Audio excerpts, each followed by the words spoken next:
Ngayon naman ay dumako tayo sa asignaturang Pilipino.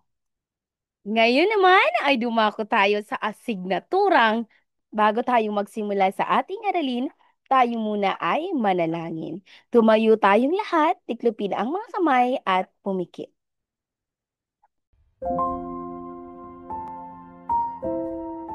Panginoong Hesus, maraming salamat po sa lahat ng biyaya na pinagkakaloob niyo sa amin sa araw-araw. Salamat po sa araw na ito na kami po ay muling nagkaroon ng pagkakataon upang matuto. Bigyan niyo po ng lakas ang aming mga guro na silang maghahatid sa amin ng mga kaalaman. At nawa po ay tulungan niyo kami ng aking mga kamag-aral na maunawaan ng mabuti ang aralin ngayon. Patuloy po kayong maghari sa aming mga buhay. Ito po ang aming panalangin. Amen.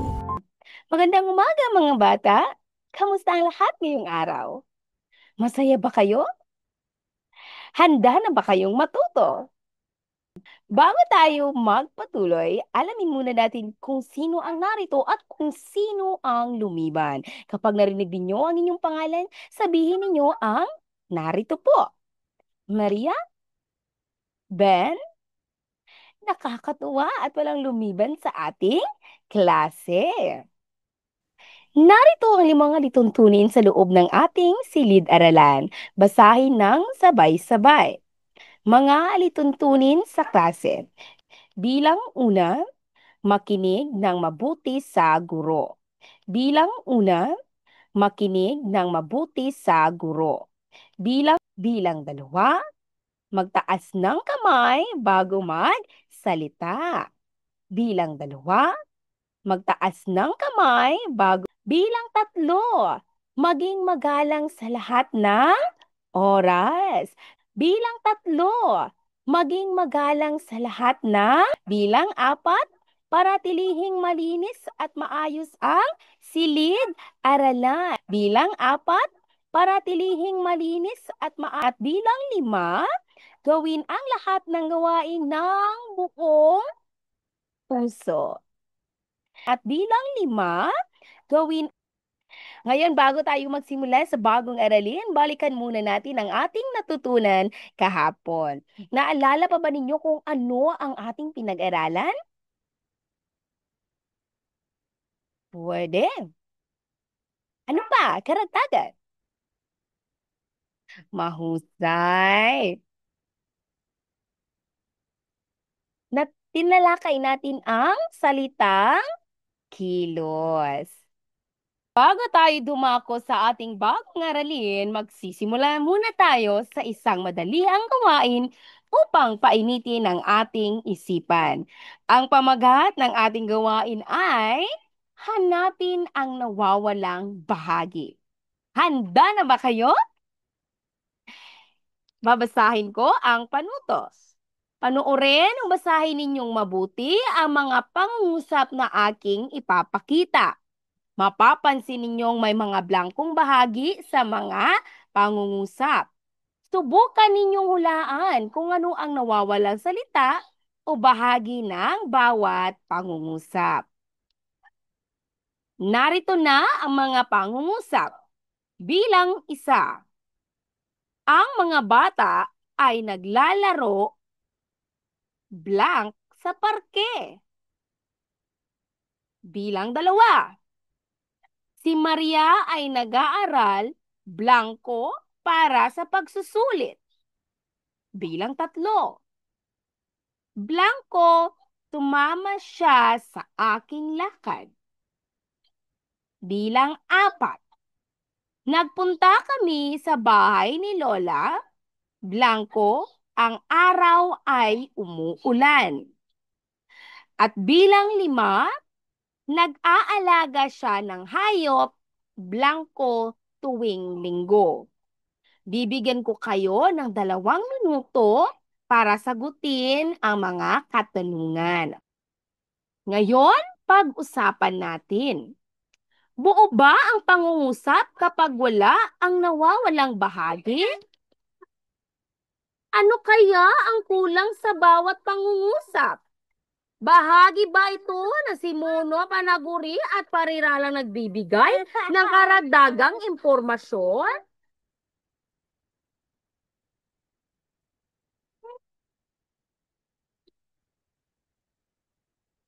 Magaling! Sa simpleng aktibidad na ito, nakita natin kung gaano kahalaga ang bawat bahagi ng pangungusap upang maging buo at malinaw ang ating mensahe. Kaya sa ating aralin ngayon, mas lalo nating pag-aaralan ang tungkol sa pagbuo ng mga pangungusap at pagkilala sa mga bahagi nito. Okay, mga bata, dumako na naman tayo sa pangalawang gawain. Ang gawain nito ay ang pagtukoy sa pagkakaiba ng parirala at ang sugnay. Panuto, babasahin ni Guro ang mga pangungusap at tukuyin ninyo kung ito ay sugnay o parirala. Ibigay ang inyong sagot at ipaliwanag kung bakit ito naging parirala o sugnay. Unang katanungan, habang ako'y naglalakad sa parke, nakita ko ang aking kaibigan. Pangalawang tanong, ang bata ay naglalaro sa loob ng bahay. Pangatlong tanong, kahit na masakit ang ulo ko, nag-aaral pa rin ako. Pang-apat na tanong, magandang magtanim ng gulay sa bakuran. May iilan akong katanungan na maaari ninyong sagutin. Itaas lamang ang inyong mga kamay para sumagot sa akin. Huwag ninyo akong sagutin ng chorus. Maliwanag mga bata? Okay, mahusay. Ang aking tanong ay, anong bahagi ng pangungusap ang hindi buo ang diwa at hindi maaaring tumayo ng mag-isa? Okay, Lester. Mahusay, Lester. Okay, sino pang maediya?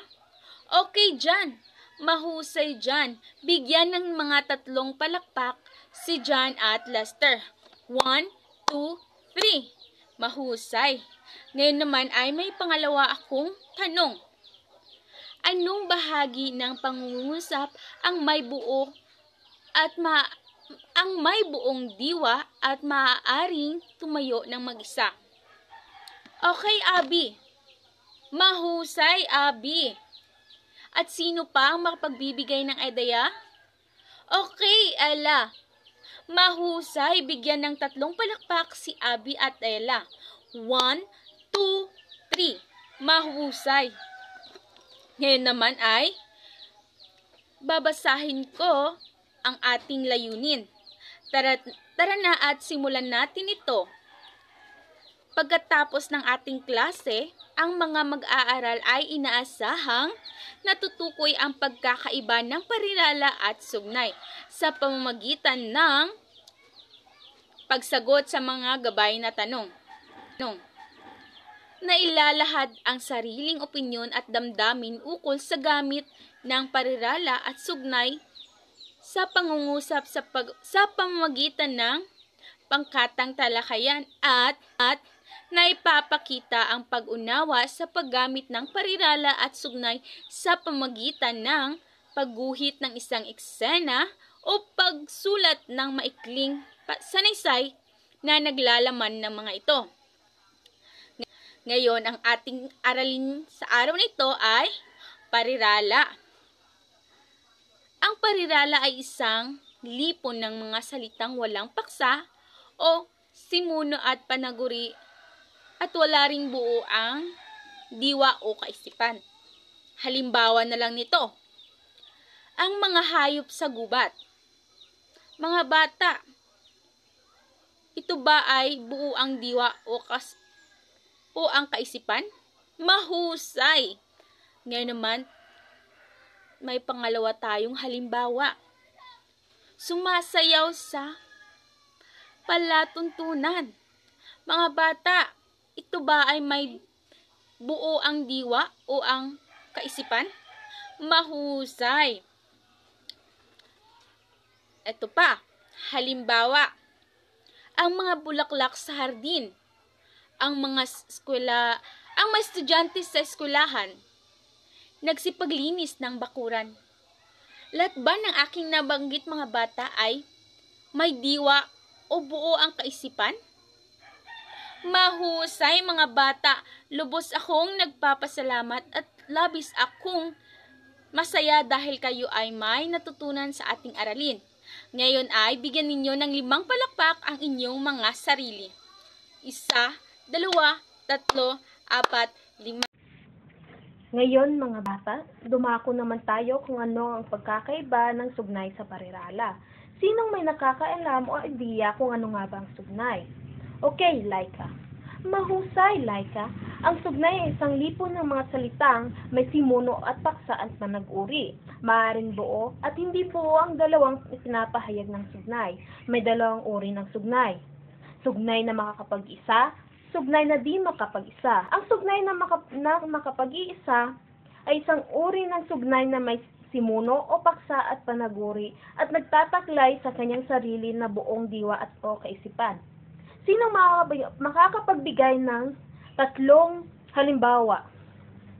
Okay, Lester. Mahusay, Lester. Ako ay nakahiga nang siya ay umalis. Sino naman makapagbibigay ng pangalawang halimbawa? Okay, Delma. Mahusay, Delma. Tumira ka sa akin at pag-aaralin kita. Sino makapagbibigay ng pangatlong halimbawa? Okay.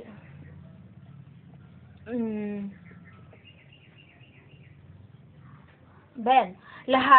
Mahusay, Ben. Lahat ay uuwi sa Pilipinas. Ang sugnay na di magkatimbang o makapag-iisa, ginagamit ang pangatnig na panubali bilang pag-ugnay gaya ng kung, kapag, o pag, ang dahil sa, sapagkat at palibhasa. Ay mga pangatnig na pananhi ay kaya, kung gayon at sana. Ay mga pangatnig na panlinaw. Halimbawa, kapag hindi nagpadala ng pera ang kanyang ama, hindi siya makakapag-aral sa pasukan. Mga pangatnig na at, pati, o ngunit, at subalit ay karaniwang ginagamit sa pag-uugnay na dalawang sugnay na makakapag-isa o maglatimbang na guhit na unit. Halimbawa, sila ay nagsasayaho habang sila'y kumakanta. Pangalawang halimbawa, naaprubahan ang pagtaas ng buwis, subalit marami ang hindi sumang-ayon dito. Ngayon naman, upang malaman ko kung kayo ay may natutunan sa ating aralin, dumako tayo sa gawain bilang 3. Ito ay ang pagpapahayag ng opinyon, parirala at sugnay sa pangungusap. Narito ang mga panuto. Hahatiin ang klase sa maliit na grupo. Bawat grupo ay magtataglay ng 4 hanggang 5 miyembro. Bawat grupo ay bibigyan ng isang sitwasyon. Ang sitwasyon ay magiging basihan ng inyong talakayan at paggawa ng mga pangungusap.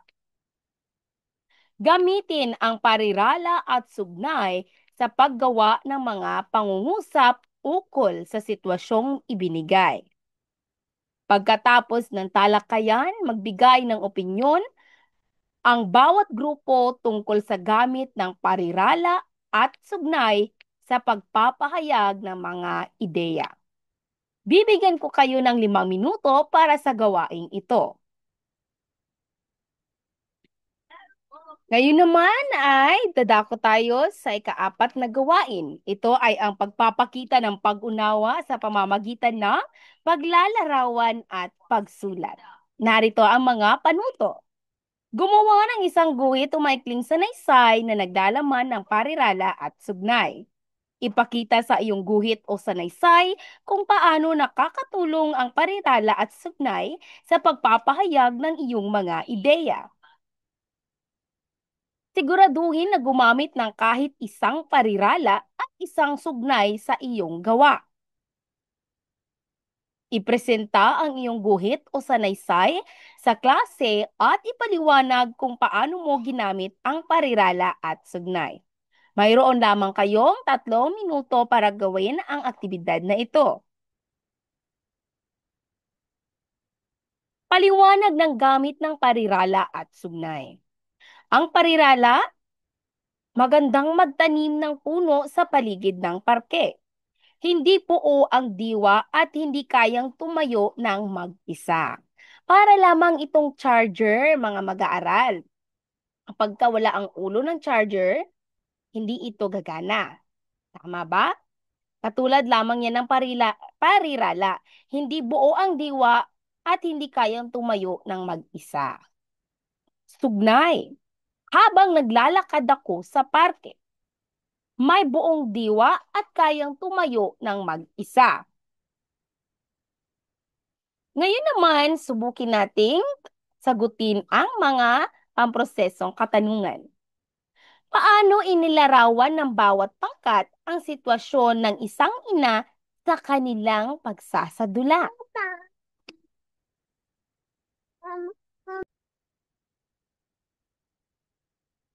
Ano ang pagkakatulad ng kanilang sitwasyon sa kalagayan ni Sisa sa nobela? Kung ikaw ang nasa posisyon ng mga inang ito, ano ang iyong gagawin upang maibalik ang iyong dignidad at pagmamahal ng iyong anak? Aralin ngayon ay ating natutunan ang pagkakaiba ng parilala at sugnay at kung paano ito gamitin sa pagpapahayag ng ideya sa isang pangungusap. Ang parilala ay hindi buo ang diwa at hindi kayang tumayo mag-isa. Samantalang ang sugnay ay buo ang diwa at kayang tumayo ng mag-isa. Sa pamamagitan ng mga aktibidad na ating ginawa ngayon ay ating natutunan kung paano gamitin ang parilala at sugnay upang mapaganda at mapalawak ang pagpapahayag ng ideya sa pangungusap. Ngayon, paano nakatutulong ang kaalaman sa parilala at sugnay sa pagpapahayag ng mas komplikadong ideya sa pangungusap? Tama! Bakit kaya mahalaga na malaman natin ang tamang gamit ng parilala at sugnay sa pang-araw-araw na komunikasyon? Mahusay! Tandaan ay na di makapag-iisa ay hindi buo ang kaisipan at hindi kayang tumayo sa sarili. Samantalang, ang sugnay na makapag-iisa ay kayang tumayo sa sarili sapagkat buo ang diwa at kaisipan na ipinapahayag nito. Ngayon, balikan natin ang ating layunin. Pagkatapos ng klase, ang mga mag-aaral ay inaasahang A, B, C. Natamo ba natin ang layunin A? Paano naman ang layunin B? Ang layunin C? Mahusay kayong lahat at ako'y nasiyahan sa inyong ipinakitang galing. Ngayon, alamin natin kung may natutunan kayo sa ating aralin ngayong araw. Ngayon, mga bata, bago tayo magtapos, gusto kong malaman kung ano ang mga natutunan ninyo sa ating aralin. Una, ano-ano ang inyong mga natutunan sa aralin ito? Pangalawa, bakit nga ba mahalaga ang tamang paggamit ng parirala at sugnay sa pagpapahayag? Magaling mga bata dahil may mga natutunan kayo sa ating aralin ngayon. Yun naman, titingnan natin kung naintindihan ninyo ang ating tinalakay. Una, paano ninyo malaman kung ang isang bahagi ng pangusap ay parirala o sugnay? Pangalawa, paano niyo mapabuti ang paggamit nito sa pangungusap? Ngayon mga bata, para sa inyong takdang aralin, gumawa kayo ng 3 pangusap na may parirala o sugnay. Maaari ninyo itong gamitin sa iba't ibang sitwasyon tulad ng pagkwento o paglalarawan. Bukas, ibabahagi natin ang inyong gawa sa klase. Maraming salamat mga bata. Hanggang sa muli. Paalam!